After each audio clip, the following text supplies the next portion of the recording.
네, 반갑습니다. 캐나다에서 조사를 한번 했답니다.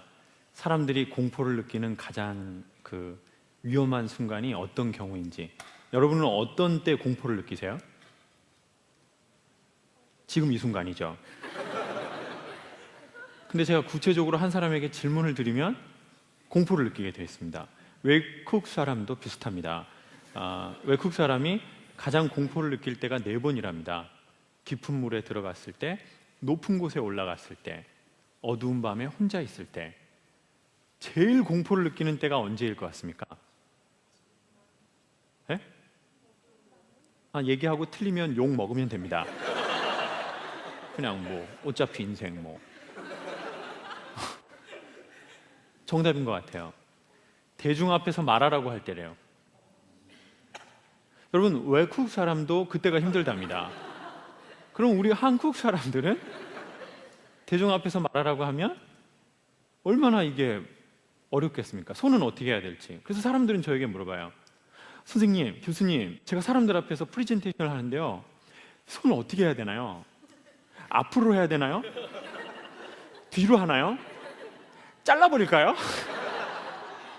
어떻게 해야 될지 모르겠다는 거예요. 그래서 어떤 여대에 몇 년 전에 수업을 갔더니 제가 이랬어요. 발표하시는 사람에겐 점수를 줍니다. 나오세요. 그랬더니 막 서로 안 나가려고 그러는 거예요. 점수를 준다는데도 막 서로 미루는 거예요. 네가 나가세요. 네가 나가. 그러더니 나올 때도 정말 걸음걸이를 좀 당당하게 나오면 좋잖아요. 이렇게 딱 나올 때 사람 앞에 탁 나와서 안녕하십니까, 어느 학교 몇 학년 누구입니다 하고 인사를 이렇게 하면 되잖아요. 이렇게 우리 남 앞에서 얘기하는 거 힘들어서 어떡하겠습니까? 면접도 보셔야 되는데. 그러더니 여러분, 사람은요, 제가 딱 보면 남 앞에서 말 잘할 사람은 전 눈동자만 봐도 어느 정도 알겠더라고요. 눈에 총기가 있는 여학생이 딱 앉아 있는 거예요. 그래서 제가 그 여학생이 눈에 들어오길래 여학생 한번 부탁드리겠습니다. 이 친구는 빼질 않아요. 바로 이렇게 얘기하더라고요. 예, 알겠습니다.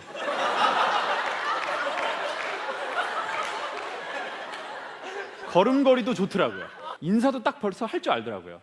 딱 복학생들 아무 말도 못하는 거예요. 그랬더니 갑자기 이 학생이 안녕하십니까, 조국과 함께하는 제17대 여총학생회 회장 누구입니다. 그랬더니 자기 삶의 주제를 얘기하라고 했더니 자주평화, 민족통일, 나 총장실 점거하겠다는 이런 얘기를 하고, 근데 복학생들은 독한년이라고 욕을 계속 하고 있는 거예요. 제가 보기니까 딱 2가지인 것 같아요. 어떤 사람은 너무 질서가 없고, 어떤 사람은 너무 경직돼 있고. 그러니까 전 질서 안에서 자유로운 것이 최고의 인간의 소통인 것 같아요. 그렇지 않습니까? 질서 안에서 자유롭고. 연애하고 똑같죠. 남자가 여자에게 연애를 할 때도 뭔가를 제시를 해야 됩니다. 이렇게 이렇게 뭐 먹을 거냐고 할 때 되게 리더십 없는 남자가 있어요. 오빠 뭐 먹을 거예요? 아무거나 나 아무거나 먹어, 아무거나. 이런 애들은 정말 매력 꽝이죠. 딱 정해줘야 되는 거 아닙니까? 너 뭐 먹을래? 이태리 음식 좋니? 프랑스 음식 좋니? 오빠는 삼각김밥이야. 너 바나나 맛 우유도 하나 먹을래?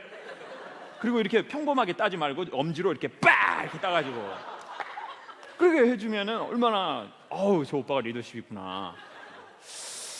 그래서 저는 이제 사람이 질서 안에서 자유로울 때 최고의 소통을 하는 것 같아요. 그래서 저는 사실 그런 코칭을 처음 하는 걸로 제 일을 시작했습니다. 남 앞에서 얘기하거나 아니 그럴 일들이 많으시잖아요. 근데 제가 TV를 하면서 아주 지방에서 어떤 한 여성분이 찾아오셨어요. 제가 소그룹으로 강의를 야매로 하고 있었거든요. 그런데 딱 찾아오면서 그러는 거예요. 그럼 저희는 맨 처음에 왜 왔는지, 제 클래스에서 뭘 원하는지 얘기를 하는데 이분이 이렇게 해야 하는 거예요. 표정하고 얼굴이. 안녕하세요. 저는 지방에서 온 누구누구라고 해요. 예, 그럼 어떤 이유로 이 클래스에 오셨습니까? 저는 강사님처럼 말을 잘하고 싶어요. 여러 사람 앞에서. 그래서 저는 순간 독한 년이다 이런 생각이 들더라고요. 그래가지고 이걸 왜 나한테 왔나? 제가 보기엔 나한테 별로 공부할 마음은 아닌 것 같은데. 그랬더니 문제가 뭐라고 생각하십니까? 선생님 문제는. 했더니 저는 되게 강의 준비를 많이 해요.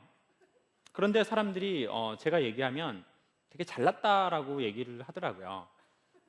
그래서 저는 사람들과 원활한 소통을 이루고 싶어요. 어떻게 하면 저도 선생님처럼 유연하게 강의를 할 수 있을까요? 그래서 제가 보기엔 일단 선생님이 상당히 프로페셔널하게 말을 딱 조리 있게 하시는 게 있으신데 사람이 너무 얼어있고 사람이 너무 굳어있는 것 같습니다. 그것만 풀리면 좋을 것 같습니다. 좀 말을 말하듯이 하면 좋을 것 같습니다. 근데 선생님 직업은 어떤 겁니까? 그랬더니 심리치료사예요. 제가 선생님이 심리치료를 좀 받으셔야 될 것 같은데 심리치료 하시네요. 아이고, 알겠습니다. 그럼 사람들이 더 어려워하실 텐데 선생님 마음이 그러시면은요. 근데 제가 그분하고 대화를 하면서 뭔가 이분 안에 정말 지방에서부터 올라온 진정성은 느껴지는데 정말 금방이라도 이렇게 제가 하면 울어버릴 것 같은 어떤 아이가 있는 것 같은 거예요. 그래서 선생님, 제가 선생님하고 얘기하면서 독특한 걸 발견했는데 제가 뭐라고 하면 선생님이 금방 울어버릴 것 같아요. 그리고 선생님 너무 얼어있고 너무 굳어 있습니다. 그것만 풀리면 선생님 정말 프로페셔널과 휴머니즘이 적절하게 잘 배합이 될 것 같습니다. 그걸 저는 전문 용어로 마블링이라고 합니다. 소고기죠. 한우. 네. 근데 그분이 이제 알겠어요.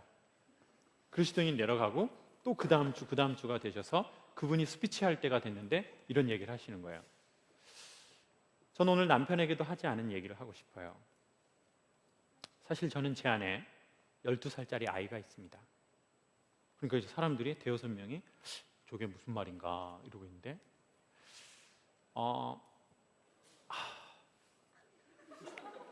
그분이 그러셨다는 겁니다. 지금 제가 그러는 게 아니고 지금 상황 재생입니다. 네. 그래서 저는 어렸을 적에 제가 서울에 살았어요. 잠실 쪽에요. 그런데 제가 12살, 제 남동생이 9살일 때 제가 자다가 꿈을 꿨습니다.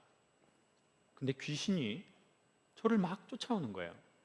그래서 저는 이게 현실인지 꿈인지 구분을 못하고 벌떡 일어나서 집을 나가서 한강을 향해서 뛰기 시작했습니다. 근데 이제 엄마가 갑자기 자던 딸이 벌떡 일어나서 막 집 밖을 도망가니까 엄마가 쫓아왔는데 이 딸이 이제 귀신이 쫓아오니까 한강에 빠졌어요. 그 점점 막 강 깊은 데로 가는데 허리쯤에 갈 때쯤 엄마가 다행히 뒤에서 잡았습니다. 그리고는 이게 뭔가 안 좋다. 딸이 갑자기 자다가 뭐 이렇게 일어나가지고 귀신이 쫓아온다고 강물에 빠지지를 않나. 그래서 구슬한 겁니다. 그런데 그 해에 정말 영화처럼 집안 식구들이 물놀이를 갔는데 9살짜리 남동생이 이제 빠져서 사망을 했어요. 그리고는 이제부터 모든 집안의 분위기가 묘하게 흐르기 시작했습니다. 누구 때문에 그 아들이 죽었다고 생각하기 시작했을까요? 너 때문이라는 거예요. 네가 죽었어야 되는데 네가 안 죽어서 너를 잡아서 우리 아들이 죽었다는 겁니다. 자기도 그렇게 생각하게 된 거예요. 그리고 이분은 마음이 얼어버린 겁니다. 그리고 뭐만 잘하기 시작했을까요? 지식과 몸만 잘하고 사회적 역할만 잘하기 시작한 거죠. 마음은 어린데 몸과 마음과 사회적 역할만 성인이 된 거죠. 그래서 선생님 정말 좋아지시고 사람들하고 소통하려면 선생님 울어야 됩니다. 그리고 그 12살짜리 선생님 안에 있는 아이한테 이건 네 잘못 아니라고 꼭 얘기 좀 해주십시오. 그리고 그 아이한테 괜찮냐고 좀 얘기해 주시고 그 아이 꼭 한 번만 안아주십시오. 그래야 선생님이 유연해 주실 수 있을 것 같습니다. 그래야 선생님의 열등감과 상처에서 자유로워질 수 있을 것 같습니다. 그래서 제가 보통 수업에서 젊은 여성을 이렇게 허그하지 않거든요. 의심하시네요. 근데 이제 그날 이렇게 허그를 한번 딱 해드렸어요. 다 수업 이렇게 멤버들이 있는 곳에서. 그리고는 몇 주가 지나고 선생님이 전화 오셨는데 목소리가 바뀐 거예요. 안녕하세요 선생님, 저 기억하시죠? 선생님 목소리에 봄이 오셨네요. 저 정말 좋은 일 생길 것 같아요. 이혼하세요? 짜증나. 아니에요. 저 수영장 갈 것 같아요. 순간 눈물이 확 나는 거예요. 여러분, 사람이 우리가 어렸을 적에 어떤 상처를 받으면 우리는 그 물에 들어가지 않으려고 해요. 네. 선생님 너무 축하드립니다. 비키니 꼭 사세요. 패턴 강한 걸로. 표범이나 이게 큰 꽃 같은 거. 정말 축하드립니다. 네. 강사님, 저 이제 일부러 얘기하진 않지만 필요하면 제 클래스에서 제 동생 얘기합니다. 고맙습니다. 저도 알고 있었던 사실인데 거기에서 나올 수 있도록 도와주셔서 감사합니다. 여러분, 사람들이 저희가 말하고 이런 것이 기술에 대한 문제인 것 같은데 사람들하고 훈련하다 보니까 제 생각엔 70%는 마음과 관계에 대한 문제에서 온 것 같아요. 네. 그러니까요, 재미있는 사람 곁에 있으면 어떻게 될까요? 재밌어져요. 그러니까 막 재미를 학습하려고 그러면 안 됩니다. 인터넷 들어서 막 배우고 엄청 구려. 안 돼. 그런 거. 네? 하지 마세요. 꿈을 갖고 싶다면 꿈이 있는 사람하고 친구를 하십시오. 심장이 뛰고 싶다면 지금 현재 심장 뛰는 삶을 사는 사람들과 친구가 되십시오. 그러면 인간은 좋아하면 복제하는 현상이 있습니다. 묘하게. 그거는 배우지 않아도 다 저희가 갖고 있는 능력입니다. 그래서 저는 오늘 대한민국의 미래가 밝다고 생각하는 것 중에 하나가 우리 앞자리에 앉아있는 친구들이 대학생인가요? 고등학생인가요? 엄마가 요리를 엄청 잘하시나 봐요. 자, 보십시오. 중학생 때부터 이런 얘기를 듣는 게 대한민국의 미래라고 생각합니다. 우리 중학생들에게 박수 한번 주십시오.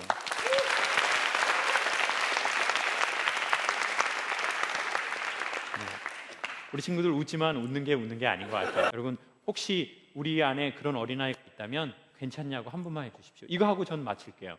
인간의 마음은 신경 전달 물질이래요. 그래서 이렇게 한 건 자기 마음을 안아준 거랍니다.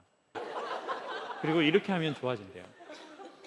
이제는 수고하고 사는 나에게 괜찮니? 괜찮아. 이렇게 한번 해주는 거랍니다. 자, 한번 해볼까요? 시작. 얼굴 표정은 뒤져보라. 뒤지라고. 가끔 용기를 내셔서 혼자 있을 때 힘든 우리의 삶을 사는 우리에게 힘드냐고 한번 꼭 얘기해 주십시오. 저희가 어느 날 살다가 삶의 독화살을 맞을 때가 있거든요. 그럼 제일 먼저 어떻게 해야 합니까? 이거를 빼고 치료해 줘야 합니다. 근데 우리는 보통 독화살을 맞으면 어떤 놈이 쐈을지를 생각을 하고 있습니다. 그 사이에 독은 어떻게 됩니까? 다 퍼져서 죽는 겁니다. 여러분, 힘들고 수고하고 또 오전에 직장 생활 하시고, 물론 직장이 없는 분들도 있다는 거 알고 있습니다. 그분이 더 힘들죠. 그 힘듦을 감수하고 저녁에 자기 마음과 자기 개발을 위해서 이 자리에 오신 우리 스스로를 위해서, 오늘은 강사를 위해서 박수 치지 마시고 우리 자신과 옆에 있는 그런 박수 한번 하고 마치겠습니다.